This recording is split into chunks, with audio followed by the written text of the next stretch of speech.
¿Alguna vez has sentido que estás en medio de un torbellino interminable de tareas y pendientes? Parece que no importa cuánto tiempo dediques a avanzar, la lista de pendientes no disminuye. Cada que marcas una tarea como completa, 3 más aparecen en su lugar. Es como la hidra de los pendientes. Aunque el día, la semana o el mes lleguen a su fin, la sensación de tener un mar interminable de tareas por delante no desaparece. Este tipo de experiencia puede derivar en lo que se llama estrés crónico. No es lo mismo que burnout. Sobre el burnout hablaremos en un video futuro. Es evidente que sentirnos así es desagradable.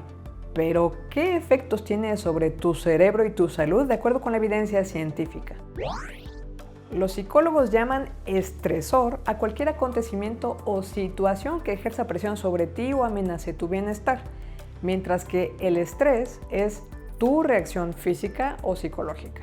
Un evento estresante que ocurre una sola vez es como aquella vez que te equivocaste de piso del estacionamiento y temías que te hubieran robado el vehículo.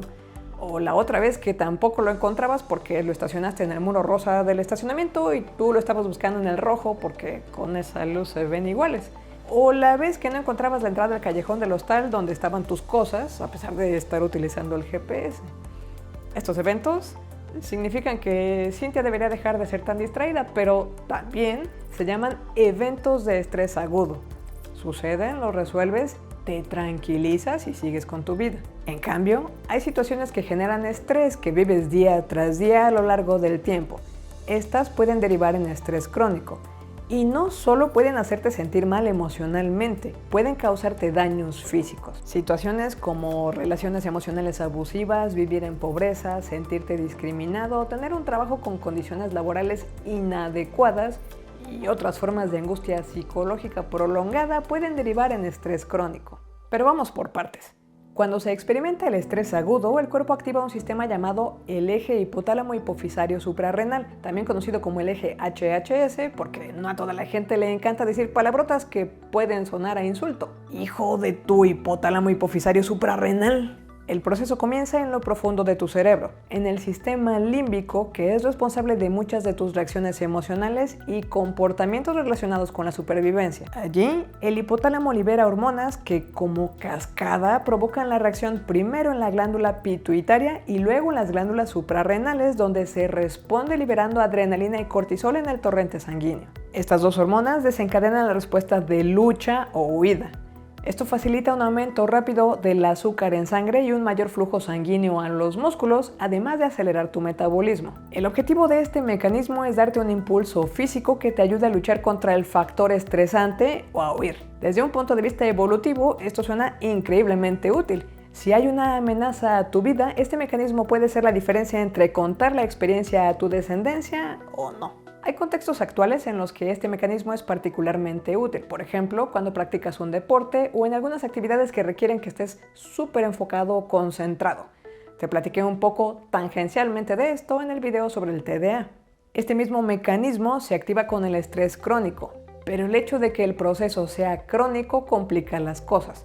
Las personas que lo sufren corren un mayor riesgo de padecer todo tipo de dolencias, cardiopatías, enfermedades autoinmunes y mentales como la ansiedad o la depresión. Esto se debe a que los recursos que se usan para la respuesta de lucha o huida tienen que salir de algún lugar.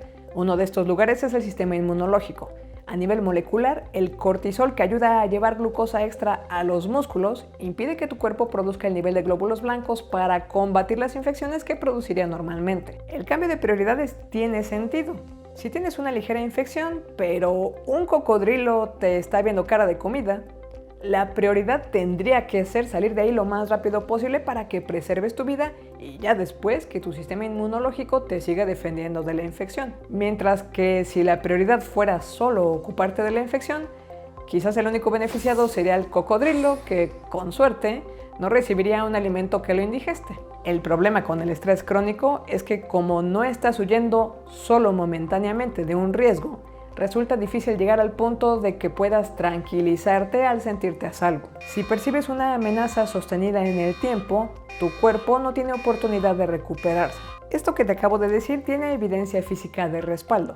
Hay un experimento en el tema que se volvió famoso, publicado en 1998, en el que participaron 11 estudiantes de odontología como voluntarios. Se les hicieron 2 biopsias bucales en 2 momentos distintos del año y se registró el tiempo que les tomó curarse. Los momentos elegidos para las biopsias fueron durante sus vacaciones de verano y 3 días antes del primer examen importante del periodo. El resultado encontrado fue que, en promedio, los estudiantes tardaron 3 días más en sanar la herida de 3.5 milímetros si se encontraban en periodo de exámenes. Y solo para el registro, el periodo de exámenes y fin de semestre es complicado para todos, también para los docentes. ¿Por qué creen que las matemáticas se portan tan mal en los exámenes? Pues porque siempre tienen muchos problemas. Este efecto, que se percibe en un mayor tiempo para recuperarnos de una herida, ha sido medido una y otra vez en distintos estudios en los que se ha verificado una mayor lentitud de curación a cirugías u otro tipo de heridas si se está viviendo una situación estresante. El estrés también afecta a tu cerebro. El hipocampo es una región fundamental para el aprendizaje y la memoria. Resulta que en personas con niveles elevados y prolongados de cortisol por estrés crónico, se ha identificado un encogimiento de esta región. En paralelo, también se ha encontrado este encogimiento del hipocampo en pacientes con depresión, por lo que es posible que haya una relación entre estrés crónico y depresión. Es posible que la razón sea que el estrés crónico perturba el equilibrio de los neurotransmisores, incluyendo sustancias como la serotonina, que modulan la cognición y el estado de ánimo. También se ha identificado que las personas que han sufrido episodios de depresión pueden recaer en ella, particularmente si se les somete a situaciones estresantes. Además del efecto en el hipocampo, aparentemente hay un crecimiento de la amígdala. Esta parte del cerebro también se ubica como el centro del miedo. Es posible que los elevados niveles de cortisol por tiempo prolongado desregulen el eje HHS, haciéndonos más sensibles al estrés en una especie de círculo vicioso. Pero ahí no terminan las complicaciones. La corteza prefrontal del cerebro es muy sensible a la exposición del estrés. Aun cuando se trata de estrés agudo temporal, esto puede derivar en una pérdida dramática de habilidades cognitivas. Entre otras cosas, esta región del cerebro nos permite tomar decisiones racionales y regula nuestras respuestas en interacción social. Y la exposición al estrés parece provocarle cambios en su estructura dendrítica. En este otro video platicamos sobre la alteración del sueño y el ritmo circadiano. Estos problemas son comunes en distintos trastornos psiquiátricos como la depresión y la ansiedad. Las hormonas del estrés, como el cortisol, desempeñan un papel modulador clave en el sueño, de manera que niveles elevados de cortisol también pueden interferir con nuestra capacidad de dormir. El estrés parece adelantar el proceso del envejecimiento. Cuando nuestras células se replican, van desgastando poco a poco las partes protectoras de cada extremo de la cadena de ADN. Estos extremos de los cromosomas, llamados telómeros, se van acortando con cada replicación. Hay evidencia que sugiere que tener más cortisol en la sangre también interrumpe el proceso de reparación de los telómeros. Cuando los telómeros son más cortos, es más probable que se produzcan errores en la copia de los genes, como los que platicamos que facilitan los procesos de aparición del cáncer en este otro video. Además, hay investigaciones que han sugerido que las hormonas del estrés también tienen un efecto en el gen TP53, que, como platicamos en ese mismo video, es una pieza clave para reducir la probabilidad de contraer cáncer. Hay estudios recientes muy interesantes en los que se está analizando la posibilidad de que el estrés crónico básicamente acelere o promueva el crecimiento tumoral. También hay estudios que sugieren que la terapia para ayudar a manejar el estrés ayuda a pacientes que ya sufren de cáncer. Después de escuchar todo esto, uno pensaría que es sensato deshacerse del estrés crónico, lo cual por supuesto es más fácil de decir que de hacer. Puedes comenzar por hacer ejercicio, como platicamos en este otro video, como una estrategia para revertir algunos de los efectos de la edad.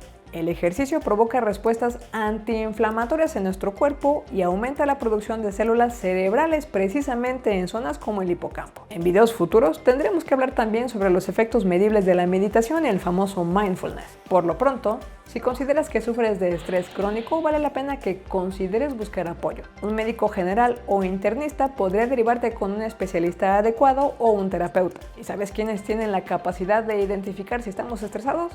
Nuestros perritos. De eso te conté en este otro video. También te invito a que aprendas más sobre el cáncer. ¿Por qué todavía no hay una cura universal? ¿Y por qué en tantos videos yo hablo insistentemente sobre comer antioxidantes de manera regular? Suscríbete al canal y recuerda que puedes apoyar la creación de contenido con pequeñas donaciones. Muchas gracias.